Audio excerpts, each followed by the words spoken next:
छोटे शेयर ऊंची छलांग और दर्शकों के काफ़ी सारे सवाल हमें मिल चुके हैं। सोनी कुमारी जी का सवाल है। पहले तो नमस्ते सोनी जी, बोल रही हैं कि मैं आपका प्रोग्राम कभी मिस नहीं करती हूँ। Thank you so much Soni ji. और इनका सवाल है वेदांता पर। क्या इन्होंने 226 रुपये का लिया हुआ है? अरे वाह। और क्या करना है लॉन्ग टर्म के लिए? अंशुल भाई, 226 रुपये का वेदांता लिया हुआ है, 680 चल रहा है। तो यहाँ पर अब क्या करें? फिर वेदांता पे third day of ATR extension candle है, स्टॉप लॉस 664 मॉडिफाई कर लेना चाहिए। 664 टूटे तो फिर क्लियरली एग्जिट कर लेना चाहिए।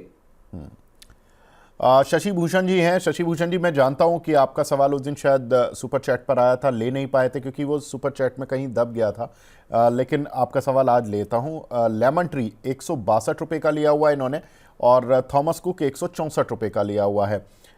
ये पूछ रहे हैं। और एवेंटेल 187 का, ये बोल रहे हैं कि इनमें से कौन सा सेल करके HDFC और रिलायंस कौन सा खरीद लें, कौन सा बेचें? लेमन ट्री, थॉमस कुक और एवेंटेल में से कौन सा बेचें, और फिर HDFC बैंक या रिलायंस में से कौन सा खरीदें?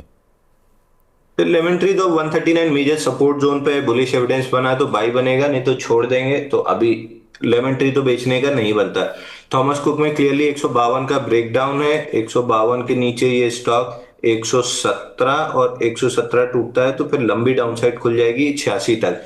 तो निकलना है तो थॉमस कुक से निकल लीजिए। एवेंटेल में not looking very good, but उतना खराब भी नहीं है। 171 अगर पार किया तो फिर तेजी आ जाएगी, but IPO base breakout fail किया है तो मेरा इंटरेस्ट बहुत ज्यादा इसमें नहीं है, तो इसको भी चाहे तो निकाल सकते हैं। एचडीएफसी बैंक में बेटर है स्विच कर लें। बॉक्स के लो के आसपास है। जब भी यहाँ से रिवर्सल बन, एशियन पेंट्स में टाइम लगा था, हो सकता है इसमें भी टाइम लगे, बट जब भी रिवर्सल करेगा ऑल टाइम हाई 1016 और ऑल टाइम उसके ऊपर एक्सटेंशन आपका 1120 यहां तक आ सकता है। तो थोड़ा सा एशियन पेंट्स टाइप का हो सकता है, समय लगे, पेशेंस रखना पड़ेगा। ठीक है। अगला सवाल हमें मिला है हसमुख खैर जी का। इन हसमुख अहीर साहब हैं, माफ़ कीजिएगा। उज्जीवन स्मॉल फाइनेंस बैंक में शॉर्ट टर्म का टारगेट क्या रहेगा? तो ये उज्जीवन स्मॉल फाइनेंस बैंक में आईपीओ बेस ब्रेकआउट आया है 6 साल बाद का, 318 हफ्ते का। 57 रुपीज पे 51 उसका स्टॉप लॉस है और 99 उसका टारगेट है। अभी कोई नया स्विंग लो बना नहीं है तो स्टॉप लॉस 51 ही रहेगा। ठीक है। तरुण मांझी जी पूछ रहे हैं बायोकॉन पर। सर आपका सवाल ले लेता हूं। JSW इंफ्रा को आज मैं स्टॉक एक्सरे में बात करूंगा, टाटा टेक को भी पहले ही मैं बता रहा हूं। जो दर्शक JSW इंफ्रा या टाटा टेक पर बात करना चाहते हैं उनको विस्तार से बात होगी, क्योंकि इनके नतीजे आए हैं। नतीजों के बाद क्या कुछ अपग्रेड डाउनग्रेड होना है वो उस पर बात होगी। बायोकॉन 3 साल के लिए क्या करें सर? इसको रख लें बायोकॉन को? 205 हफ्ते का बेस बना हुआ है। 400 410 के ऊपर टिकेगा तो 700 रुपए निकल जाएगा। कब निकलेगा कहना मुश्किल है, क्योंकि 1 2 3 4 पिछले जुलाई से लेके 4 अटेम्प्ट मार चुका है वीकली चार्ट पे। वहीं पे आगे अटक जाता है, हो सकता है 5वें अटेम्प्ट में निकल जाए। देवा साहब का सवाल है यहाँ पर। पहले तो गुड मॉर्निंग देवा जी। और MMTC इन्होंने करीब 70 रुपये के बाय किए हुए हैं शॉर्ट टर्म के लिए, क्या स्टॉप लॉस और टारगेट लगा कर रखें? एमएमटीसी सर फ्राइडे को सारे टारगेट्स अचीव कर लिए थे 8% के, आज वापस बाय दिया था लेकिन उसमें स्टॉप लॉस कट रहा है। तो अब एमएमटीसी जब तक 70 47 के ऊपर नहीं टिकता है कोई फ्रेश बाई नहीं बनेगी। ठीक है। अली जेबा जी का सवाल है जुआरी इंडस्ट्रीज पर। 334 रुपये के लिए हुए हैं, इस काउंटर पर क्या व्यू रहेगा आपका? जुआरी इंडस्ट्री में ब्रेकआउट फेल हुआ है 320 के ऊपर। 1020 वीक डे मूविंग एवरेज का, 1020 50 का, और वीकली में बड़ी इनसाइड बार था। उसका ब्रेकडाउन बना है 303 रुपए के नीचे ब्रेकआउट फेल के बाद। पहला टारगेट लॉन्ग लिक्विडेशन का 270 और दूसरा टारगेट 270 266 रेंज और दूसरा टारगेट 229 की रेंज है। तो फिलहाल ब्रेकडाउन टाइप ऑफ स्ट्रक्चर दिख रहा है। ठीक है। पीयूष हल्दर जी का सवाल है ICICI प्रू। इसमें कप एंड हैंडल का प्रीएम्प्ट किया है 678 में, बाइंग है, क्या सही किया है या गलत किया है? पैटर्न कभी प्रीएम्प्ट नहीं किया जाता है। राइट साइड में जब डेवलपमेंट कंप्लीट हो जाती है तो ब्रेकआउट 1 2 दिन आगे पीछे प्रीएम्प्ट किया जाता है। पैटर्न प्रीएम्प्ट करते रहेंगे तो केन्स टेक्नोलॉजी का हाल आपने देखा ही है, जितने लोग पैटर्न प्रीएम्प्ट कर रहे थे। तो अभी तो बाई नहीं बन रहा है, लेकिन हाँ इस पुल बैक में भी कोई बहुत वॉल्यूम भी नहीं है, और वीकली मूविंग एवरेज के अंदर छोटी रेंज से पुल बैक कर रहा है। इवेंचुअली जिस भी दिन 700 रुपए के ऊपर निकलेगा तो आराम से 900 950 निकल जाएगा। तो चीज ठीक है, लेकिन पैटर्न प्रीएम्प्ट करना ये किसी भी समय आपको बहुत भारी पड़ सकता है। ठीक है। गौरव पनवर साहब का सवाल है, ये बोल रहे हैं कि अंशुल सर से सवाल है कि अगर उनके पास 1 लाख होते तो वो तीन में से कौन सा शेयर लेते? रिलायंस इंडस्ट्रीज लेते, हाईटेक पाइप लेते, या पिरामल फार्मा लेते 1 साल के लिए? मैं इधर रिलायंस लेके 1500 का कॉल भेज देता। ठीक है, तो रिलायंस लेके 1500 का कॉल भेज देते। लेकिन कॉल को मैनेज आप नहीं कर पाओगे। अगर आप एक्सपर्ट हो कॉल वॉल को मैनेज करने में तो देखना। बाकी अंशुल भाई, अगर कॉल ना भी बेची जाए तो रिलायंस ले लें? यहाँ पे जैसे ट्रेडिंग अकाउंट में पैसा ट्रांसफर करके रखा है, जैसे ही बुलिश एविडेंस मिलेगा रिलायंस में वापस से क्वांटिटी ऐड करके 1500 का कॉल भेज दूंगा। ठीक है। अगला सवाल हमें मिला है यहाँ पर अदानी एनर्जी सॉल्यूशन पर। बीरबल यादव जी का सवाल है, 939 रुपये की बाइंग है, इस पर क्या टारगेट और स्टॉप लॉस रखें? अदानी ग्रुप के अब नतीजे आने शुरू हो जाएंगे इस वीक में। क्या कुछ अदानी शेयरों में एक्शन मिल सकता है या अदानी एनर्जी पर कोई एक्शन मिल सकता है? अदानी इंसॉल में 1040 पे जब हमने प्रॉफिट बुक की सलाह दी थी, उसके बाद से कोई भी बुलिश रिएक्शन नहीं बना है। जब तक बुलिश रिएक्शन नहीं बन रहा है अवॉइड की लिस्ट में रहेगा, और जैसे ही बुलिश रिएक्शन बनेगा, चाहे 940 के ऊपर चाहे 860 के पास, जहां भी बुलिश एविडेंस बनेगा वहां से बाई करना स्टार्ट करेंगे। ठीक है। जय किशन साहब बोल रहे हैं, जब तक सरकार नुकसान होने पर भी छोटे निवेशकों से एसटीटी, जीएसटी, स्टैम्प ड्यूटी वसूल करती रहेगी, तब तक छोटे निवेशक बर्बाद होते रहेंगे। Please raise this issue till budget regards. बिल्कुल सर, ये देखिए, हम तो कोशिश तो कर ही रहे हैं कि सरकार ऐसा कुछ करे, लेकिन सरकार की तरफ से जो प्ली लास्ट टाइम जब आई थी तो उन्होंने कहा था कि ग्लोबल स्टैंडर्ड के हिसाब से हमारे शॉर्ट टर्म कैपिटल गेन और लॉन्ग टर्म कैपिटल गेन नहीं है, तो हमें उनके स्टैंडर्ड पर ले जाना है। तो उनके हिसाब से अभी भी हम कम लगाते हैं, लेकिन अगर वो शॉर्ट टर्म कैपिटल गेन की रेट बढ़ाते हैं या लॉन्ग टर्म कैपिटल गेन की रेट बढ़ाते हैं या उन लेवल्स पर स्थिर रखते हैं, तो क्या वो एसटीटी, जीएसटी, स्टैम्प ड्यूटी हटाएंगे? हाँ, ये पॉइंट बहुत लाजमी है सर। ये हम इशू बिल्कुल उठा भी रहे हैं और अभी तक अपने शोज़ में, और हमने कई फंड मैनेजर से सभी से सवाल पूछे हैं, तो डेफिनेटली उनका जवाब भी यही है कि शायद यहाँ पर कुछ रिलैक्सेशन मिलनी चाहिए।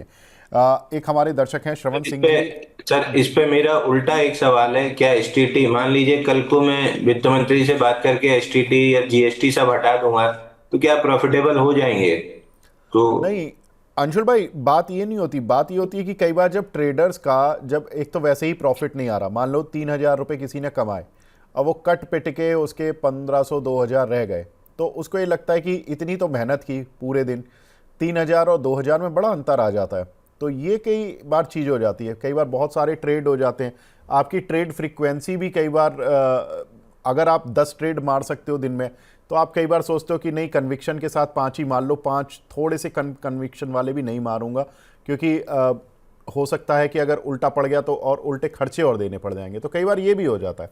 ये मैं सर ट्रेडर अगर आप ये कह रहे हो, कि 3,000 की प्रॉफिट कट पिट के 2,000 रुपए की बची है, तो आपका टर्नओवर कितना हाई है, यानी आपकी प्रॉफिट परसेंटेज बहुत लो है, आप चिल्लर चिल्लर स्कैल्प कर रहे हो। स्कैल्पिंग का अंत तो वही है जो धर्मराज युधिष्ठिर का हुआ था।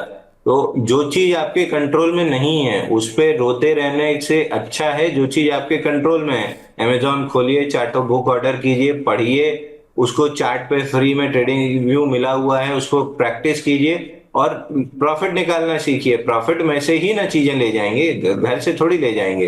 तो अल्टीमेटली जो चीज आपके कंट्रोल में नहीं है, ना वित्त मंत्री आपके कंट्रोल में है, ना टैक्सेस आपके कंट्रोल में, आपके कंट्रोल में आपका टाइम है, उसको अच्छे से स्पेंड कीजिए, ना कि इन सब चीजों पे रोने की जगह पैटर्न को ये टेक्निक सीख लीजिए जिसको day in day out trade कर सके और प्रॉफिट निकाल सके, उसी में से लेके जाएंगे। जब कम होना होगा हो जाएगा, जब नहीं होगा नहीं होगा।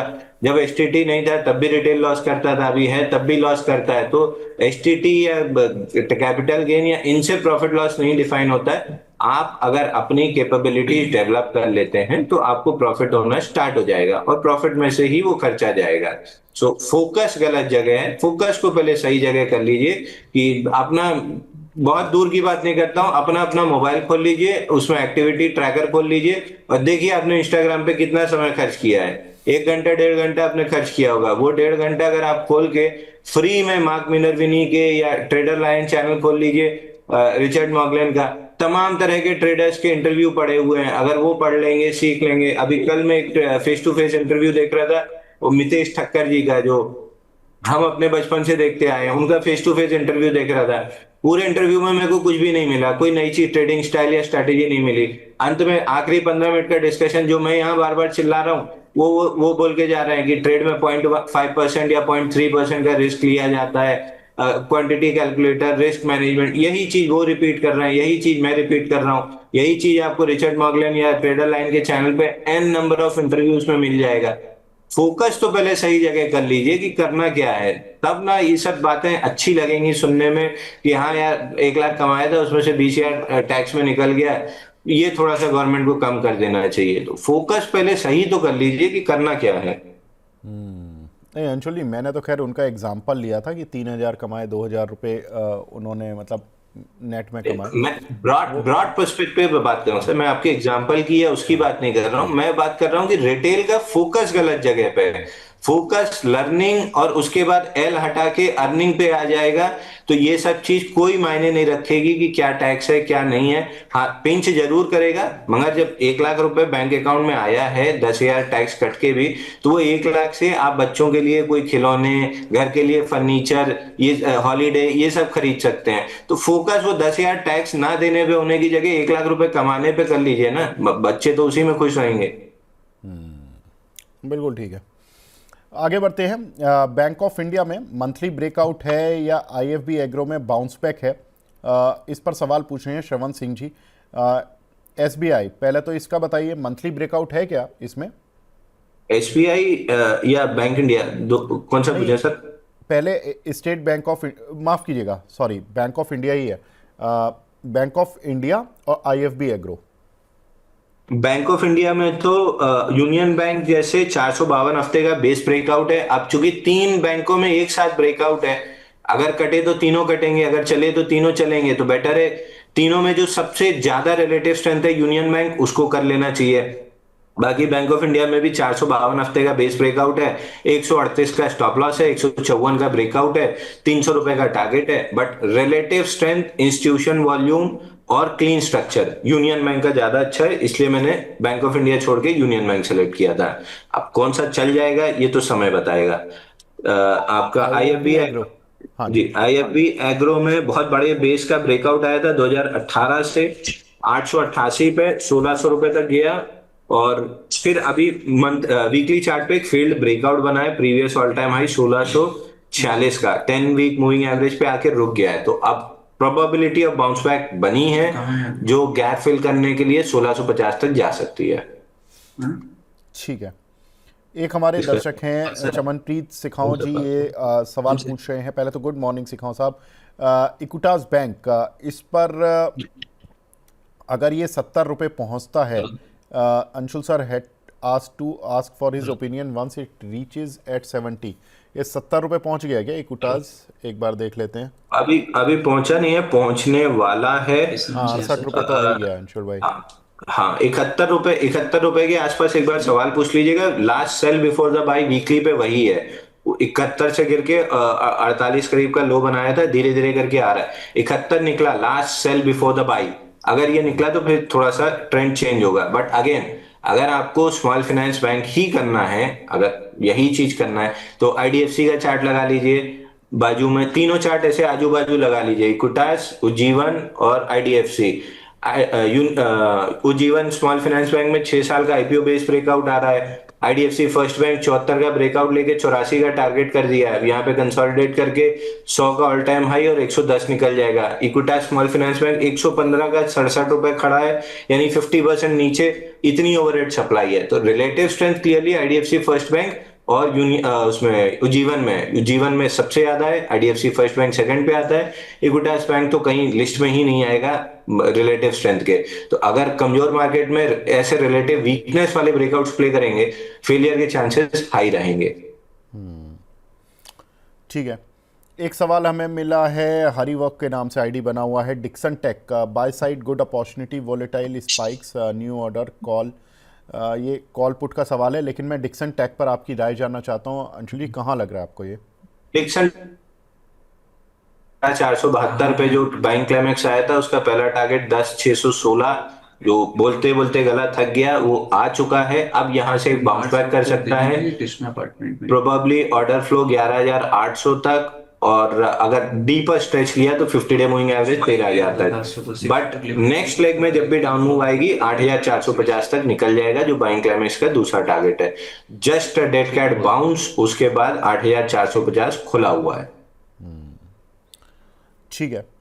एक सवाल हमें मिला है, मनोज शर्मा जी का, ये पूछे हैं HDFC bank versus ICICI bank का, इन दोनों को बाय करने का सही समय है, या इन दोनों में से किसी को बाय करने का सही समय है? सर आईसीआईसीआई बैंक तो आज बाउंसर डे हो गया, क्योंकि मैं रिजल्ट अच्छे एक्सपेक्ट कर रहा था। हम कुछ कॉल बाई करके भी गए थे फ्राइडे को, जिनमें सुबह ही स्टॉप लॉसेस कटे। खुलते में जब 1400 के नीचे खुला तो हमने अपने कॉल्स पे लॉस बुक करके बाहर हो लिए। अब जब ये स्टॉक 1400 के ऊपर टिकेगा तो बाइंग बनेगा, या 1328 के बाद बुलिश एविडेंस देगा तो बाई बनेगा।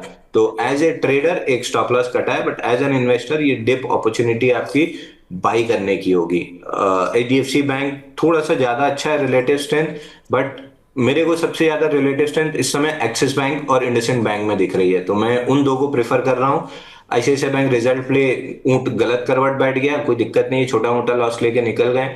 जब तक 1400 नहीं निकलेगा तब तक इस पे नहीं करेंगे। इन्वेस्टर्स को एक्यूमुलेट करना है तो HDFC bank is a good zone.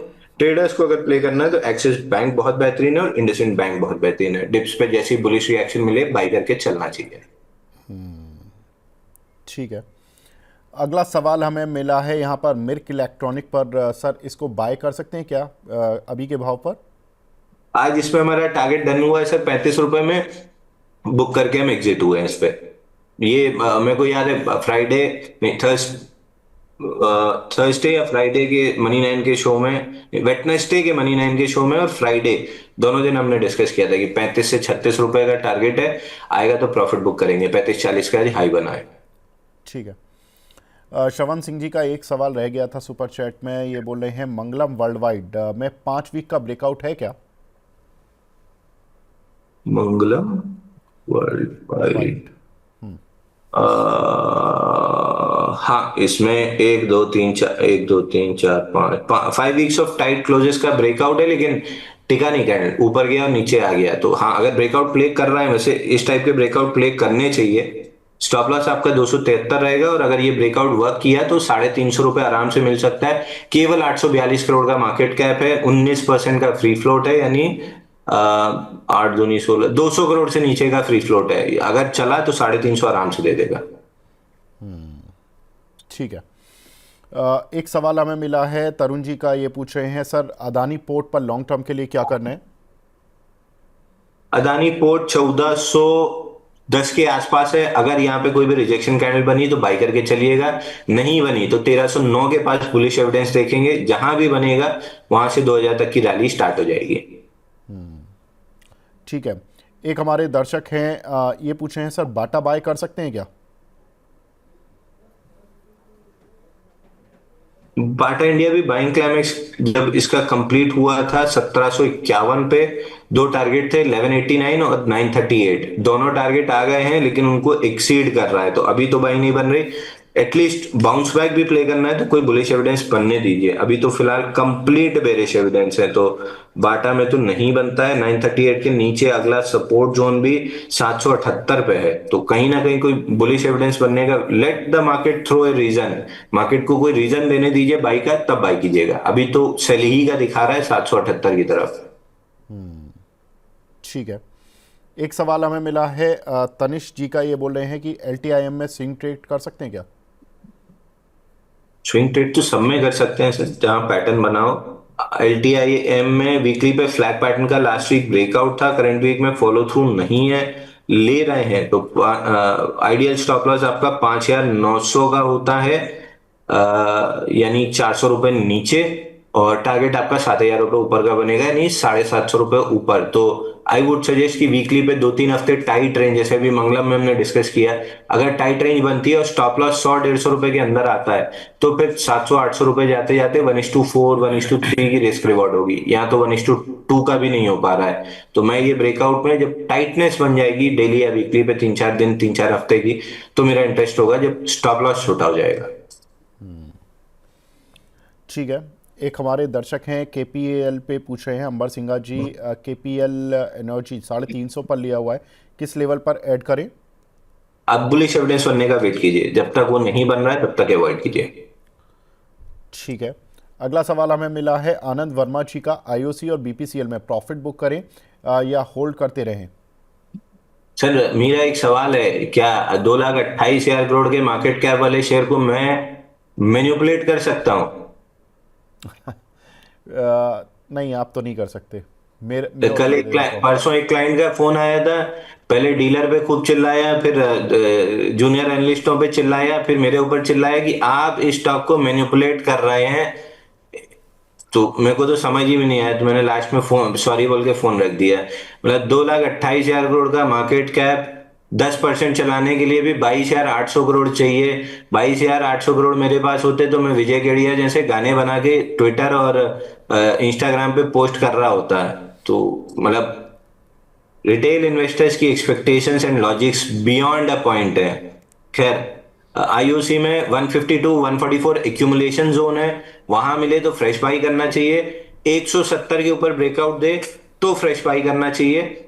दोनों केस में आपको 220 और 240 का टारगेट मिलेगा।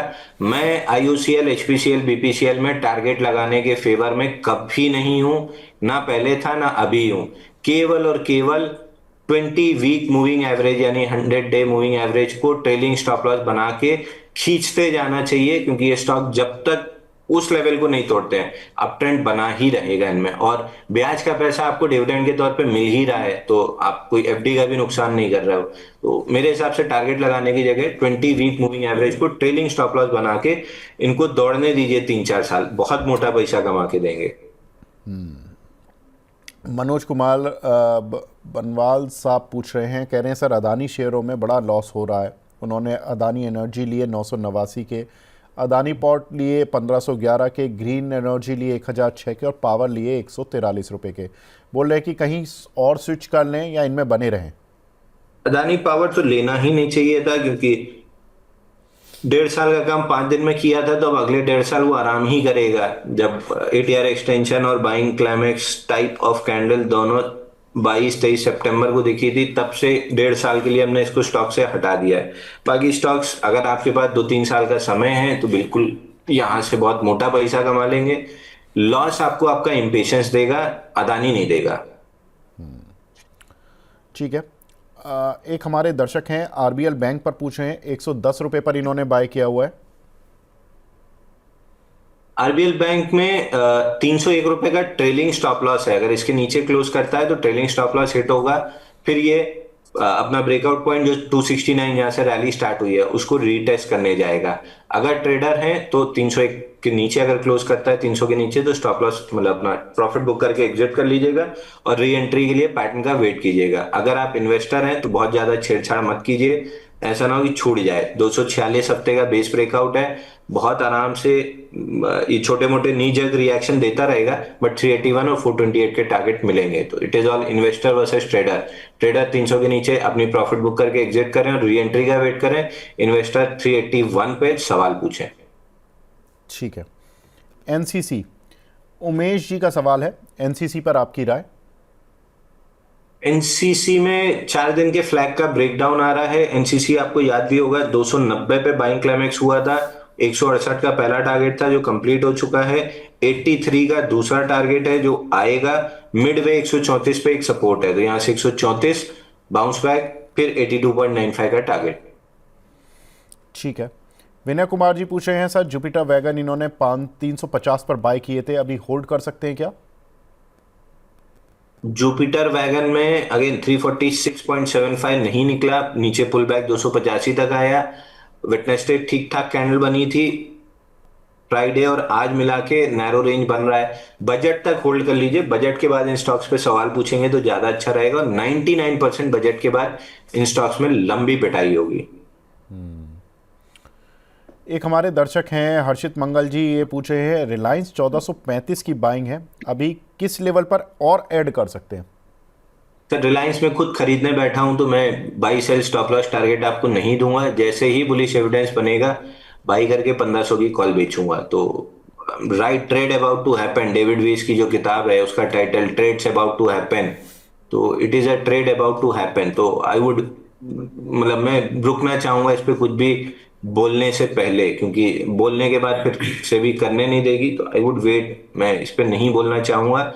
गैप फिल होना था 1423 1433, वो गैप फिल होके उसके नीचे चल रहा है। अगर गैप के अंदर आके क्लोज किया, इमीडिएट बाई करके 1500 का कॉल बेच दूंगा। ठीक है। एक सवाल हमें मिला है एसपी कालरा जी का, जायडस लाइफ, ये इन्होंने 885 रुपए के लिए हुए हैं, क्या करें इस पर?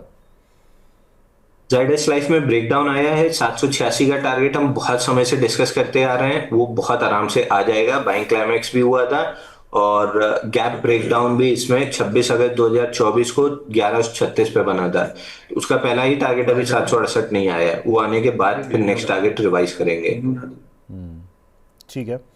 एक सवाल हमें मिला है यहाँ पर आकांक्षा महाजन जी का, आकांक्ष महाजन जी का, ये बोल रहे हैं कि ओयो को हम अनलिस्टेड मार्केट में 27 रुपये पर बाय कर सकते हैं क्या? सर ये थोड़ा सा सवाल, अंशुली कुछ है आइडिया ओयो का? तो देखिए बीरा 91 का शेयर जिस हिसाब से तोड़ा है ना अनलिस्टेड मार्केट स्पेस में, मतलब माल चेप चेप के चेप ओला निकल गया। वो बीरा 91 ओला निकल गया अनलिस्टेड मार्केट का। मैं बहुत इंटरेस्टेड नहीं हूं, अनलेस बहुत शॉर्ट कंफर्मेशन मिल जाए तब तक तो मैं अनलिस्टेड स्पेस में हाथ नहीं डाल रहा हूं। हाँ, कोई ना कोई अच्छी अपॉर्चुनिटी जब मिलेगी तो जरूर उसको करेंगे, but OYO I don't think is a good opportunity. ठीक है। एक हमारे दर्शक हैं शुभम शॉ साहब, ये पूछे हैं टीटागढ़, इस पर आपकी कोई राय? Titagarh sir again pre budget rally में हम एक्सपेक्ट भी कर रहे थे 965 तक जाएगा, लेकिन फिसड्डी से निकला। जब तक प्री बजट मतलब बजट नहीं आ जाता या फिर 746 नहीं टूटता तब तक आप होल्ड कर सकते हैं। जो भी पहले आ जाए वहां पे निकल जाइएगा, क्योंकि 746 टूटने के बाद लंबी डाउनसाइड इसमें खुल सकती है। वीकली पे तो कहीं ढंग का सपोर्ट भी नहीं है, 357 रुपए तक। तो मैं टीटागढ़ का बिल्कुल भी इंटरेस्टेड नहीं हूं। शायद आए शायद ना आए, बट एटलीस्ट अपसाइड में तो आपको पैसा नहीं बन रहा है, तो बेट।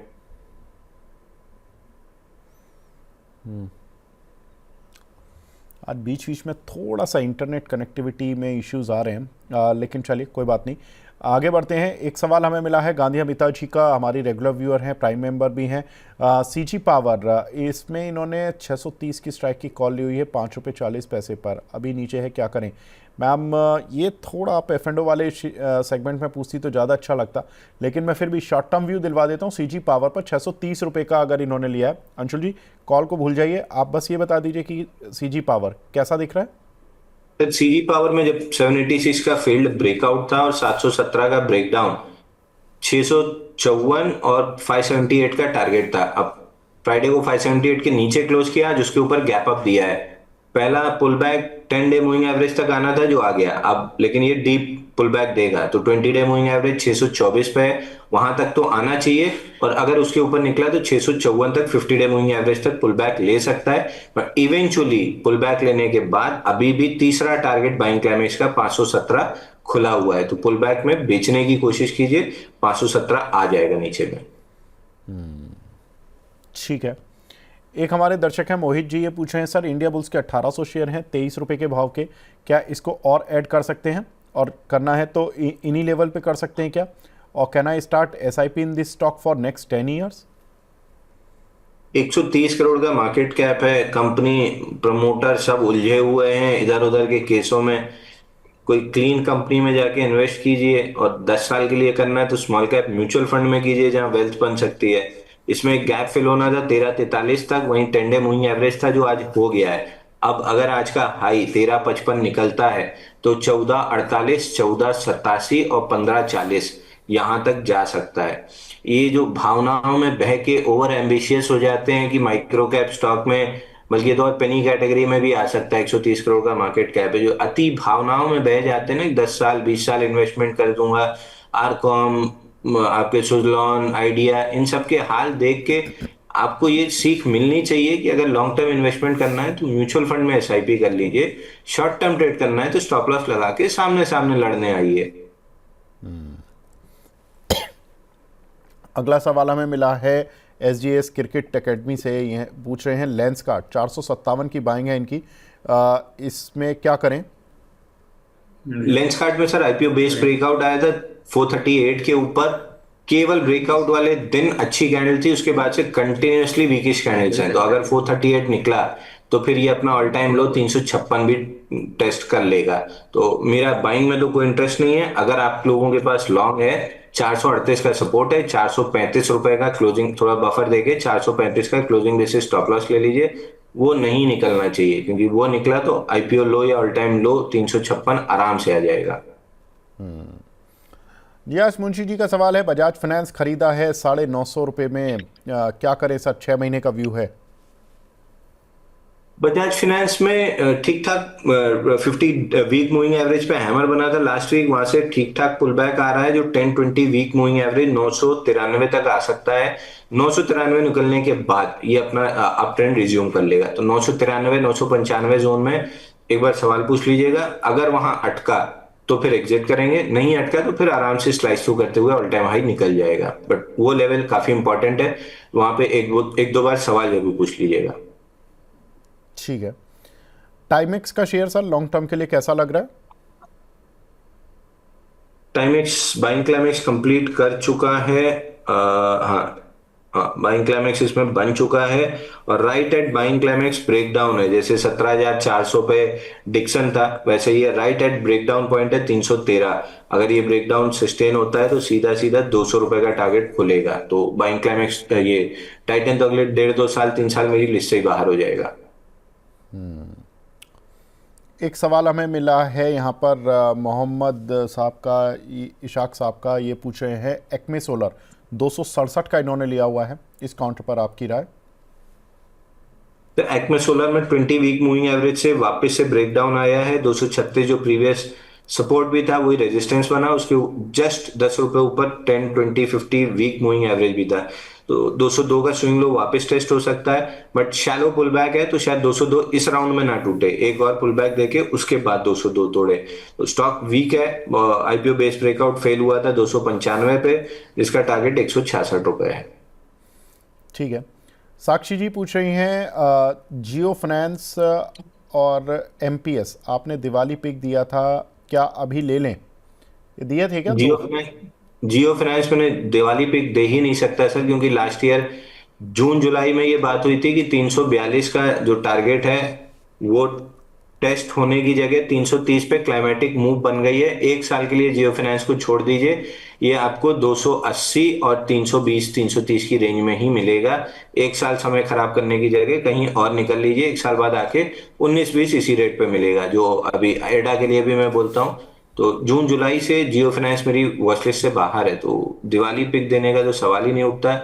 दिवाली पिक में वैसे भी मैंने स्मॉल कैप्स दिए थे, ये लार्ज कैप 1,80,000 करोड़ का मार्केट कैप है, तो not my Diwali pick. But ठीक है, 6-8 महीना निकल चुका है और 3-4-5 महीना निकलेगा, उसके बाद जो टाइम वाइज करेक्शन है पूरा हो जाएगा। और चूंकि रेंज के बॉटम पे है तो यहाँ पे अगर एक्यूमुलेट करना है इन्वेस्टर को तो कर सकते हैं। बाकी और मे बी जून जुलाई तक तो कुछ नहीं होगा, उसके बाद तेजी डेवलप होगी। मिडवे अगर जियो फाइनेंस का या इसका जियो का या रिलायंस रिटेल का आईपीओ वैल्यू अनलॉकिंग होने लगी तो पूरा रिलायंस ग्रुप चलने लगेगा। ठीक है। तो ये रही बात यहाँ पर जियो फाइनेंस पर और एमपीएस पर। एक सवाल हमें मिला है यहाँ पर जेसी इंफ्रा, ये काउंटर अंशुल भाई जेसी, हाँ जे GC इंफ्रा ये है, नहीं मिल JC, रहा। हाँ, JAYC नहीं, मुझे भी नहीं मिल रहा है। आपको मिला क्या? ना, चलिए ठीक है। अच्छा, BCCL में बताओ, इसमें क्या करना है अंशुल जी? प्रॉफिट बुक कर बाहर लें? सर ओपन हाई के साथ खुला है, खुले में प्रॉफिट बुक कर लेना चाहिए था। आप जब तक आज का हाई 45.09 नहीं क्रॉस होता है, कोई बाइंग बनेगी नहीं। ओपन हाई के साथ खुला है, तुरंत ही निकल जाना चाहिए था। अभी भी निकल जाए, कोई इतना ज़्यादा दूर तो है नहीं, 42 रुपये 60 पैसे निकल चल ही रहा है। जाना चाहिए, निकल हाँ, जाना चाहिए, निकल अच्छा, जाना चाहिए।